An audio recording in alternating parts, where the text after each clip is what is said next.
IIT JEE और NEET के लिए इस प्रश्न में आप यहाँ देख पा रहे हैं कि यह एक प्लेट है। 1 नंबर, 2 नंबर और 3 नंबर और 4 नंबर प्लेट। प्रत्येक प्लेटों के बीच की दूरी d है और प्रत्येक प्लेट का एरिया a है, a और इनके बीच की दूरी d है और ये V वोल्ट की बैटरी से जोड़ा गया है। ऐसे में टोटल कैपेसिटेंस बताना है इस रिएक्टेंट बैटरी के अक्रॉस और प्रत्येक प्लेट पर 1 नंबर, 2 नंबर और 3 नंबर और 4 नंबर पे अमाउंट आप चार्ज बताना है। तो हम यहाँ पे देख पा रहे हैं कि अगर इस तरह से इसको हम एडजस्ट करेंगे तो 1 और 2 नंबर से कैपेसिटर बन रहा है और 2 और 3 नंबर से कैपेसिटर बन रहा है और 3 और 4 से कैपेसिटर बन रहा है और ये सारे तीनों पैरेलल कैपेसिटर हो रहे हैं। इसलिए बैटरी के क्रॉस रिएक्टेंट जो रेजिस्टेंस होगा CR, जिसको हम C1 + C2 + C3 क्योंकि इसका कैपेसिटेंस इसका भी C, तो ये 3C के बराबर हो जाएगा। और एक कैपेसिटर का कैपेसिटेंस ε0A/d होता है तो 3 से मल्टीप्लाई करेंगे, टोटल कैपेसिटेंस बैटरी के क्रॉस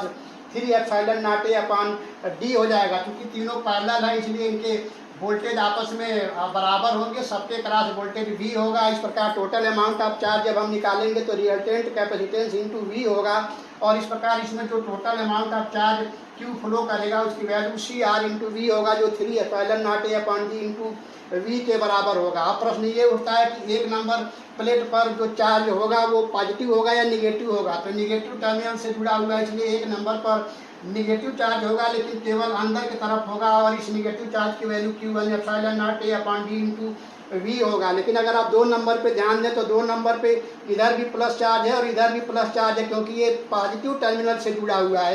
इसलिए 2 नंबर पे जो अमाउंट ऑफ चार्ज होगा वो 2 टाइम होगा और 2 टाइम ε0A/d इंटू V होगा। अब हम 3 नंबर पे आते हैं। 3 नंबर को देखिए निगेटिव टर्मिनल से जोड़ा गया है इसलिए इधर भी निगेटिव चार्ज होगा और इसकी वैल्यू निगेटिव होगा बट 2 टाइम होगा 1 नंबर चार्ज का। तो 1 नंबर पे जो चार्ज है उसका 2 टाइम होगा और ये हो जाएगा -2ε0A/d इंटू V हो जाएगा। अब 4 नंबर पे आते हैं। 4 नंबर आप देखिए 4 नंबर पॉजिटिव टर्मिनल से जुड़ा हुआ है इसलिए 4 नंबर पर केवल अंदर की तरफ प्लस चार्ज होगा और इसकी वैल्यू जो होगा 1 नंबर पे जो चार्ज है उसका बराबर होगा लेकिन पॉजिटिव होगा इसलिए 4 नंबर पे जो चार्ज है वो ε0A/d इंटू V के बराबर होगा। इस प्रकार किसी एक पॉजिटिव टर्मिनल से जो टोटल अमाउंट ऑफ चार्ज जा रहा है वो 3ε0A/d के बराबर होगा और निगेटिव पर जो टोटल चार्ज है निगेटिव टर्मिनल से वो भी 3ε0A/d इंटू V होगा लेकिन वो